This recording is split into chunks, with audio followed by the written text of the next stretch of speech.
بالله من الشيطان الرجيم بسم الله الرحمن الرحيم وما خلقت الجن والإنس إلا ليعبدون ما أريد منهم من رزق وما أريد أن يطعمون إن الله هو الرزاق ذو القوة المتين صدق الله العظيم۔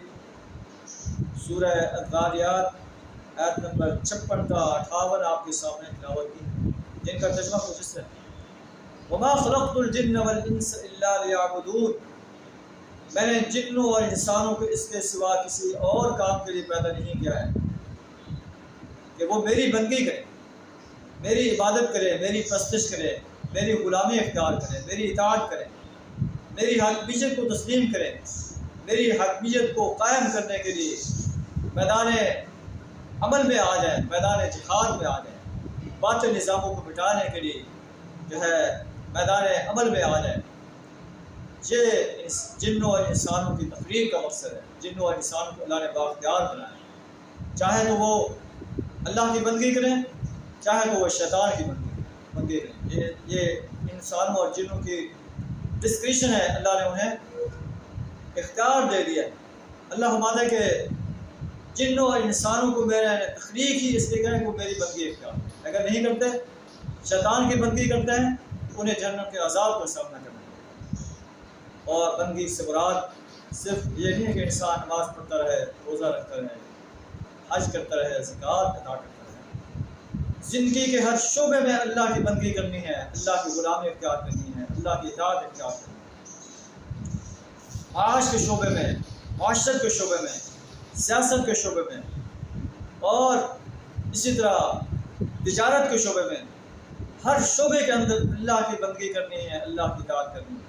اگر انسان نماز پڑھتا ہے، روزہ رکھتا ہے، حج کرتا ہے، زکوٰۃ دیتا ہے، لیکن کم تولتا ہے، کم ناپتا ہے، رشوت دیتا ہے، ملاوٹ کرتا ہے، دھوکہ بازی کرتا ہے، جھوٹی گواہی دیتا ہے، اور جھوٹے انسانوں کا دست و بازو بنتا ہے، اور سود کھاتا ہے، سودی نظام کو سپورٹ کرتا ہے، باطل نظام کو سپورٹ کرتا ہے، تو ہو سکتا ہے کہ اس کی یہ نمازیں، اس کے روزے، اس کے یہ حج اور یہ زکوٰۃ اس کے منہ پر اللہ نے دے مارے کہ تو جو ہے میرے باقی زندگی کے جو میں نے تمہیں گائیڈ لائن دی تھی ان میں سرکشی اختیار کرتا رہا ہے، باطل نظاموں کو سپورٹ کرتا رہا ہے، ان کا لمبردار رہا ہے، تو مجھے تمہارے ان نمازوں کی، ان روزوں کی کوئی ضرورت نہیں۔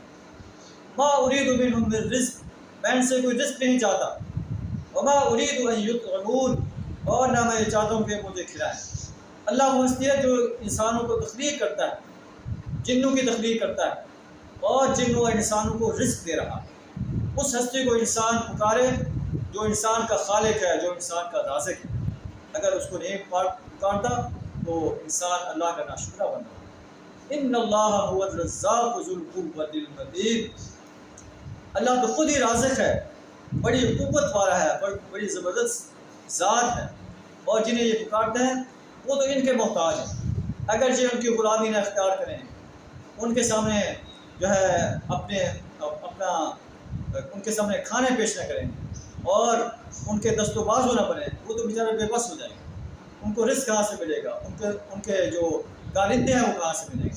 وہ تو ان کے سامنے بے بس ہیں۔ اللہ پوری انسانیت کا، پوری جنوں کا خالق ہے اور ان کا رازق ہے۔ اللہ تعالیٰ میری بندگی فَإِنَّ لِلَّذِينَ ظَلَمُوا ذَنُوبًا مِثْلَ ذُنُوبِ أَصْحَابِهِمْ فَلَا يَسْتَعْجِلُونَ، بس جن لوگوں نے ظلم کیا ہے ان کے حصے کا بھی ویسا ہی عذاب پیارا ہے جیسے لوگوں کو ان کے حصے کا مل چکا ہے۔ فَوَيْلٌ لِّلَّذِينَ كَفَرُوا مِن يَوْمِهِمُ الَّذِي يُوعَدُونَ، انہیں چاہیے کہ یہ یوم حساب کے لیے جلدی نہ مچائیں۔ فَلَا يَسْتَعْجِلُونَ، ان کے لیے تو عذاب تجار ہے۔ فَوَيْلٌ، آخرکار تباہی ہے ان لوگوں کے لیے جنہوں نے کفر کیا ہے۔ مِن يَوْمِهِمُ الَّذِي يُوعَدُونَ، اس روز جس کا انہیں خوف دلایا جا رہا ہے۔ اللہ سے ہمیں یوم حساب کے عذاب سے اپنی پناہ عطا فرمائے۔ اور اپنا مطیع فرما بندہ بننے، اپنا مسلم بندہ بننے، محسن بندہ بننے کی توفیق کا، اپنی رحمت سے جنت الفردوس میں ہمارا مقام کا۔ آخر دعوانا الحمدللہ رب العالمین۔